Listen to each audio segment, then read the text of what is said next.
Hello friends, आप सबका स्वागत है एक बार फिर से आपके इस यूट्यूब चैनल आरजीवी आईटीआई में। मैं रवि कुमार आप लोगों को एनटीटी और बीएड से रिलेटेड कोर्सेज के बारे में बता रहा हूँ। आज का जो हमारा टॉपिक है, हम लोग का जो है पेपर 5 चल रहा है, शिक्षा मनोविज्ञान यानी एजुकेशन ऑफ साइकोलॉजी या एजुकेशन साइकोलॉजी बोल सकते हैं। ठीक है, तो आज का उसमें जो हमारा टॉपिक होने वाला है वो है तर्क। ठीक है, रीजनिंग। आखिर तर्क क्या है, इसके बारे में थोड़ा सा समझते हैं। तर्क का इस्तेमाल आप लोग अपने लाइफ में पर डे आप लोग यूज इसका करते ही है। तर्क वितर्क आपके दोस्तों के बीच, अपने परिवारों के बीच, अपने सगे संबंधियों के बीच आपका होता ही रहता होगा। तो तर्क वास्तव में है क्या, इसको साइकोलॉजिकल टर्म में थोड़ा समझने का हम लोग प्रयास करते हैं, है ना। साइकोलॉजिकल टर्म में तर्क क्या है, तो देखिए तर्क क्या है कि तर्क कार्य कारण में, है ना, यानी कि कार्य और कारण, जो भी कार्य करना है और उसका क्या कारण है, उसमें क्या है, कार्य कारण में संबंध स्थापित करके हमें किसी निष्कर्ष पर पहुंचने या किसी समस्या का समाधान करने में सहायक होता है ना।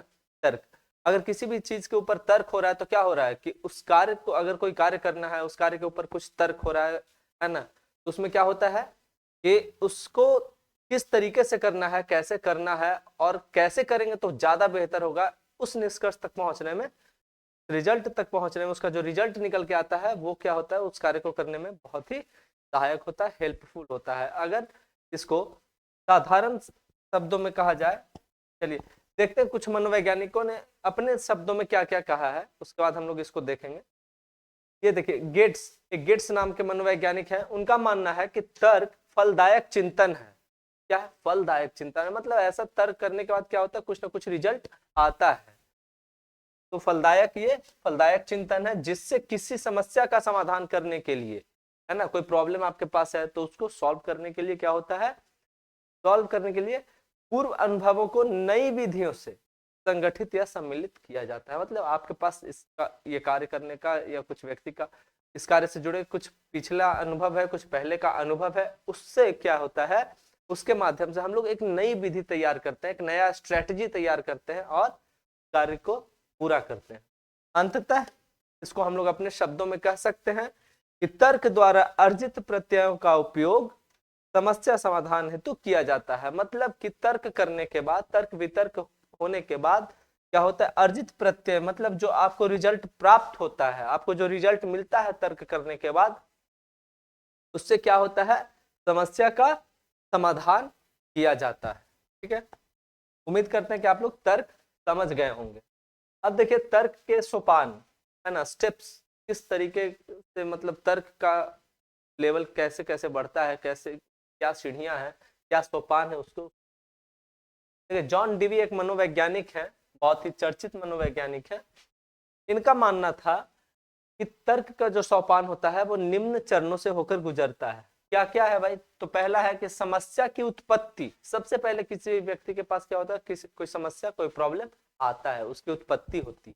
ठीक है, उसके बाद क्या होता है कि समस्या की जानकारी, फिर आपको उस समस्या के बारे में आपको जानकारी मिलती है, चलो ये समस्या आ गई है।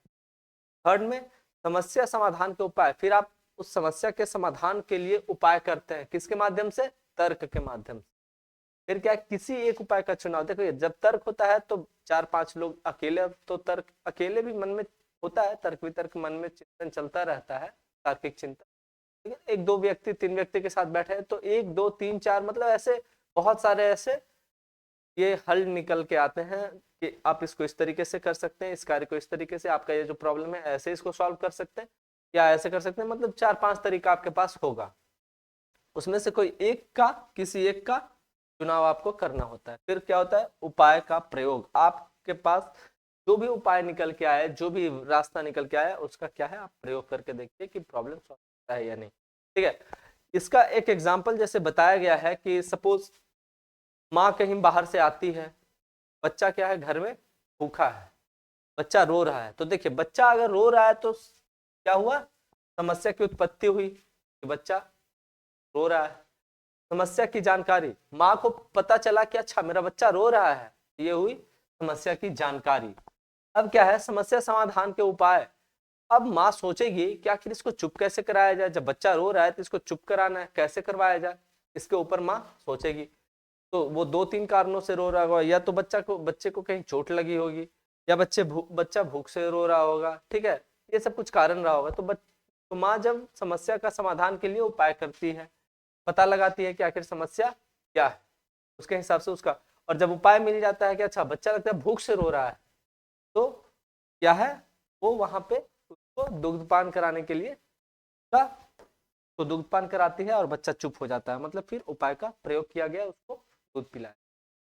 चलिए, इसके बाद है नेक्स्ट जो है हम लोग को तर्क के प्रकार के बारे में पढ़ना है कि काइंड्स ऑफ रीजनिंग, तर्क कितने प्रकार के। तो मूल रूप से कह सकते हैं दो प्रकार के, आगमन तर्क और निगमन तर्क। आगमन तर्क का क्या होता है कि आगमन तर्क में आगमन विधि खोज और अनुसंधान की विधि है, मतलब आप इसमें क्या है कि खोज और अनुसंधान करते हैं, आप इसे पता लगाते हैं कि तर्क क्या है, मतलब तर्क किस टॉपिक पे हो रहा है, कहाँ से समस्या का उत्पत्ति हुआ, ये सब आप पता लगाते हैं। और जो निगमन तर्क होता है वो क्या है, प्रयोग और प्रमाण की विधि है। पहले से किसी ने उस तर्क के ऊपर, उस प्रॉब्लम के ऊपर अपना कोई सॉल्यूशन दे रखा है, तो क्या करेगा, दूसरा व्यक्ति आएगा और उसी रास्ते पे सॉल्यूशन को क्या करेगा, वो प्रयोग करके देखेगा, आजमाएगा उसको, और फिर प्रमाणित करेगा कि नहीं भाई ये सही है या गलत है, ठीक है। तो निगमन हुआ क्या, निगमन विधि प्रयोग और प्रमाण की विधि होती है, मतलब deduction is a method of application and proof, आप उसको प्रयोग करेंगे फिर उसको प्रमाणित करेंगे। आगे देखते हैं, आगे क्या है कि तर्क का प्रशिक्षण। देखिए तर्क का प्रशिक्षण बच्चों के लिए क्यों आवश्यक है, छोटे छोटे बालकों के लिए, जो जिन बच्चों को हम लोग पढ़ाएंगे विद्यालय में, जो बच्चे हमसे जुड़े होंगे, उनके लिए तर्क का प्रशिक्षण क्यों आवश्यक है, उसको थोड़ा समझते हैं। देखिए गेट्स एवं अन्य गेट्स जो मनोवैज्ञानिक हैं, इनके साथ कुछ और लोगों ने भी इस पे शोध किया था, तो उन सबका मानना था कि तार्किक चिंतन की योग्यता सहसा प्रकट न होकर आयु और अनुभव के साथ विकसित होती है। बात सही है भाई, तर्क एकदम से अचानक से डेवलप नहीं होता। आप जिन चीजों के बारे में, जिन विषय के बारे में आप कुछ नहीं जानते हैं, आप उसके ऊपर तर्क करने से बचते हैं या कतराते हैं कि नहीं, इसके विषय में नहीं जानते तो इस विषय में बोलना उचित नहीं होगा।